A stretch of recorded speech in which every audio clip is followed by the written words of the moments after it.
Cinema में हर एक cut का अपना एक साइकोलॉजिकल वेट होता है। जब स्क्रीन पर कोई बड़ा इवेंट होने वाला होता है तो एक मास्टर एडिटर ऑडियंस का ध्यान कंट्रोल करने के लिए साउंड और विजुअल्स को सिंक से अलग कर देता है। इस सीन में सबसे बड़ा ट्रिगर बॉम्ब का फटना नहीं है, बल्कि उससे एक फ्रेम पहले का वो एब्सोल्यूट साइलेंस है।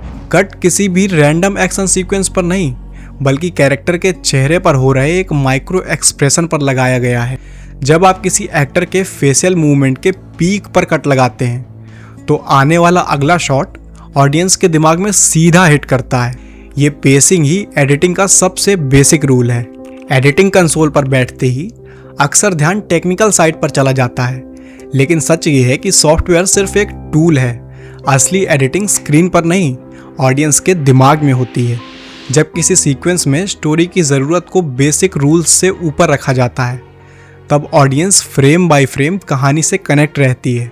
किसी भी विजुअल का रिटेंशन रेट इस बात पर डिपेंड नहीं करता कि ट्रांजिशंस कितने फ्लैशी हैं, बल्कि इस पर डिपेंड करता है कि दो फ्रेम्स के बीच का इमोशनल कनेक्शन कितना रियल है। जब स्टोरी टेलिंग ऑर्गेनिक होती है तब ऑडियंस का इंगेजमेंट ऑटोमेटिकली बढ़ता है, और एक एडिटर का काम सिर्फ बड़े कट्स लगाना नहीं, बल्कि दो अलग आइडियाज़ को एक बनाना है। 1910s में लेव कुलोशॉव ने एक सिंपल एक्सपेरिमेंट किया जो आज भी हर मॉडर्न एडिटिंग का बेस है। जब आप एक नॉर्मल चेहरे के बाद किसी ऑब्जेक्ट का शॉट दिखाते हैं तो ऑडियंस का दिमाग उन दोनों के बीच एक कनेक्शन बना लेता है। अगर ब्लैंक चेहरे के बाद खाली प्लेट है तो लोगों को लगता है कि कैरेक्टर भूखा है, वहीं अगर उसके बाद कोई सैड सीन है तो लगता है कि कैरेक्टर दुख में है। नाइट क्रॉलर में जेक गाइलेनहॉल के ब्लैंक स्टेयर को जब अलग सीन्स के साथ रखा जाता है तो उसकी डार्क नेचर बाहर आती है। स्पेशियल कंटिन्यूटी यानी सीन्स की जियोग्राफी को बनाए रखना एडिटिंग का सबसे बड़ा रूल है। इसे हम 180 डिग्री रूल कहते हैं। दो कैरेक्टर्स के बीच एक इमेजिनरी लाइन होती है। जब तक कैमरा उस लाइन को एक ही तरफ देखता रहता है, दोनों कैरेक्टर स्क्रीन पर सही डायरेक्शंस में देखते हुए लगते हैं। एक लेफ्ट देख रहा होता है, वहीं दूसरा राइट। द डार्क नाइट के इंटरोगेशन सीन में जब तक कंट्रोल बैटमैन के हाथ में है, कैमरा एक्सिस लाइन के अंदर रहता है, लेकिन जैसे ही जोकर कंट्रोल लेता है, एडिटर जानबूझकर एक्सिस को क्रॉस करता है और ये कैमरा रॉन्ग साइड पर चला जाता है। ये रूल ब्रेक करना ऑडियंस को सबकॉन्शियसली अनकंफर्टेबल करता है। शोले में ठाकुर और गब्बर के फेस ऑफ में एडिटर दोनों के आई लाइंस को परफेक्टली मैच रखता है ताकि बड़े एक्शन सीन्स में भी ऑडियंस कंफ्यूज ना हो।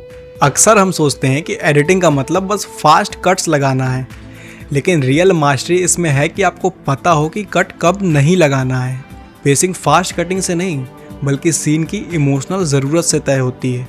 1917 में जब कट्स को हाइड किया जाता था तो ऑडियंस को लगता है कि वो रियल टाइम में मौत के साथ दौड़ रहे हैं। वहाँ कट ना होना टेंशन को बिल्ड करता है। वही कंट्रोल हमें मसान के इस आइकॉनिक सीन में दिखता है। विकी कौशल का रोना एक सिंगल स्टैटिक शॉट में चलता है। अगर एडिटर यहाँ क्लोजअप या अलग एंगल्स पर कट लगाता तो उस कैरेक्टर का रियल पेन ब्रेक हो जाता। कट को रोककर एडिटर ने ऑडियंस को उस दुख से निकलने का रास्ता ही नहीं दिया। रियल लाइफ में वक्त धीरे चलता है, पर सिनेमा में एडिटर टाइम को कंट्रोल करता है। टाइम को कंप्रेस करने की इस आर्ट को एलिप्सिस कहते हैं। अब फिल्म का ओपनिंग सीक्वेंस इसका परफेक्ट एग्जाम्पल है। सिर्फ 4 मिनट्स के अंदर बिना किसी डायलॉग के एक पूरी बचपन से लेकर बुढ़ापे तक की मैरिड लाइफ दिखा दी जाती है। हर एक कट टाइम के एक बड़े हिस्से को स्किप करता है, लेकिन कहानी का इमोशनल ग्राफ ऊपर जाता रहता है। जब एक सीन का वीडियो ख़त्म हो जाए पर उसका ऑडियो अगले सीन के विजुअल्स के ऊपर चलता रहे तो इसे एल कट कहते हैं। ये ट्रांजिशन तब यूज़ होता है जब पहले सीन का इमोशनल इम्पैक्ट अगले सीन के कैरेक्टर पर दिखाना हो। 7 में जब मॉर्गन फ्रीमैन लाइब्रेरी में बोल रहे होते हैं तब उनकी आवाज़ चलती रहती है, पर स्क्रीन पर हम ब्रैड पिट का चेहरा देखते हैं। इससे हमें पता चलता है कि उन बातों का उस कैरेक्टर पर क्या असर हो रहा है। तमाशा में भी इसका बहुत अच्छा यूज़ है। जब तारा वेद को छोड़कर चली जाती है तो अगले शॉट में वेद बिल्कुल अकेला एक मिरर के सामने होता है।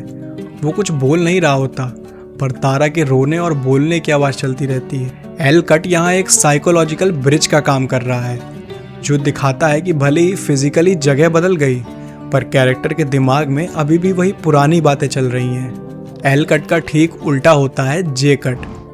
इसमें अगले सीन का ऑडियो पहले ही शुरू हो जाता है जबकि स्क्रीन पर पुराना सीन चल रहा होता है। अगर आप वीडियो और ऑडियो को एक साथ कट करेंगे तो ट्रांजिशंस बहुत अब्रप्ट लगेगा। ये कट उन दो अलग दुनिया को आपस में स्मूथली ब्लेंड कर देता है। कंटिन्यूटी एडिटिंग का सबसे बड़ा रूल है कि कट स्मूथ होना चाहिए, पर जंप कट इस रूल को जानबूझकर तोड़ता है। एक ही शॉट में बिना एंगल बदले टाइम के छोटे छोटे हिस्सों को बीच में से काट दिया जाता है। इससे स्क्रीन पर एक झटका लगता है। इसका यूज़ तब किया जाता है जब कैरेक्टर्स का मेंटल स्टेट अनस्टेबल हो या हमें उसकी बोर्डम, एंजाइटी या पागलपन दिखाना हो। दिल चाहता है में जब आकाश अकेला बचा होता है तो उसके अकेलेपन को दिखाने के लिए जंप कट्स का यूज़ होता है। ये जंप कट्स दिखाते हैं कि उसके लिए टाइम कितना अजीब और रुका हुआ है। जंप कट टाइम की कंटिन्यूटी को तोड़कर कैरेक्टर के डिस्टर्ब दिमाग को दिखाता है। जब आप एक एक्सट्रीम हाई इंटेंसिटी सीक्वेंस से बिना किसी ट्रांजिशन के अचानक से एक शांत सीन में चले जाते हैं तो उसे स्मैश कट कहते हैं। ये एक झटकेदार एक्सपीरियंस होता है जो ऑडियंस को शॉक करता है। इसका यूज़ अक्सर सपने से जागने वाले सीन्स में होता है या फिर किसी बड़े अचानक चेंज को दिखाने के लिए। इंसेप्शन का हर किक सीन एक स्मैश कट होता है।